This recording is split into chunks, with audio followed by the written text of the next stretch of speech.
My name's Dominic Bullock. I'm a ultra trail runner, and I'm doing the Sum 80 this year. And how are you feeling in the lead up to it? Feeling pretty good in the lead up to Sum 80. Training's been going pretty well. Had a couple of good runs on the trail and have been checking out the course, so looking forward to it. And elaborate to me a bit more on your training block and what it sort of looked like for you.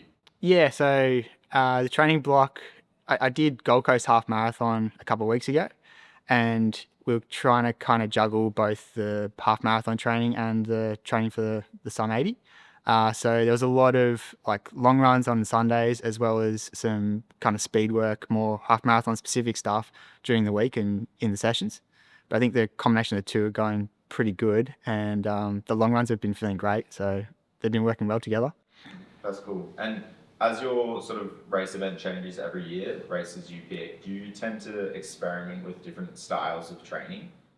Yeah, I've done a bit of everything in the past. Like I think last year did more kind of thresholdy sort of stuff, whereas this year is a bit more VO2 max kind of stuff, like a lot of hill work. And yeah, I think the longer runs are always just like a must if you're doing a longer race. So getting something that's a bit more specific to what you're doing on race day is, yeah, always a key. Yeah. And how much effort do you put into things like nutrition and recovery?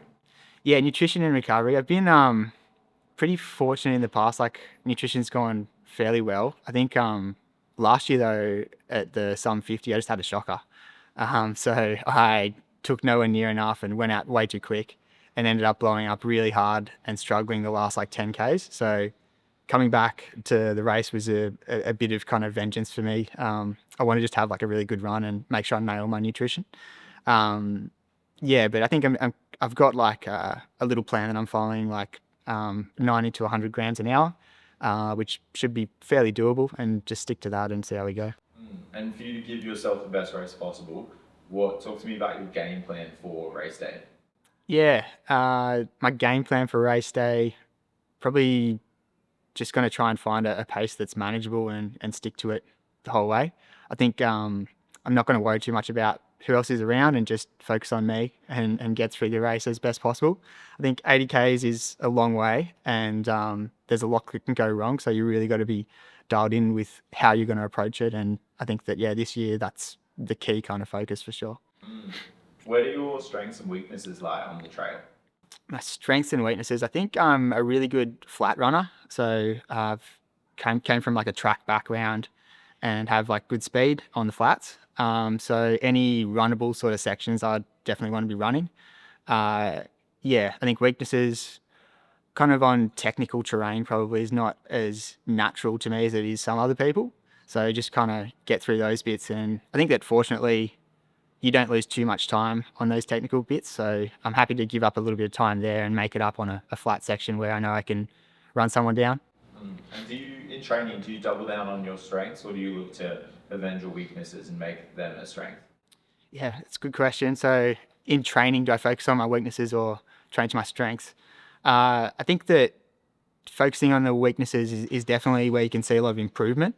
But at the same time, you want to just keep in touch with your strengths, because I don't know, if you take something for granted, eventually it just goes away. So yeah, I focus on doing a bit more technical stuff. It's tricky around Sydney to find anything that's actually going to progress those skills. But yeah, I've been making the commitment to get out on the trails where possible and try and improve those aspects of the race. Yeah, that's it. Not to look beyond the Sum 80, but do you have any other races in the pipeline?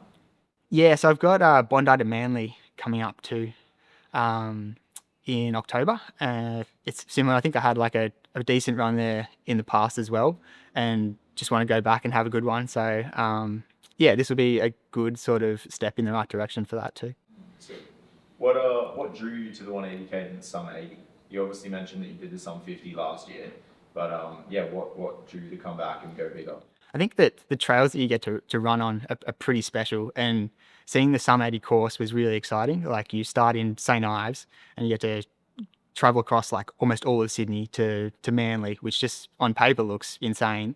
And then going out and exploring the course has been really cool. Like you get to run on a bunch of trails that not many people run on. So really looking forward to that. Yeah. Sick. This is a gift from the race directors. You've obviously got your hat already, but here's a shirt, some new 180 Cadence merch. Oh wow, yeah, beautiful. It's nice material, yeah. Yeah, and thanks for your time, man, and all the best on the trails. Cheers, thank you.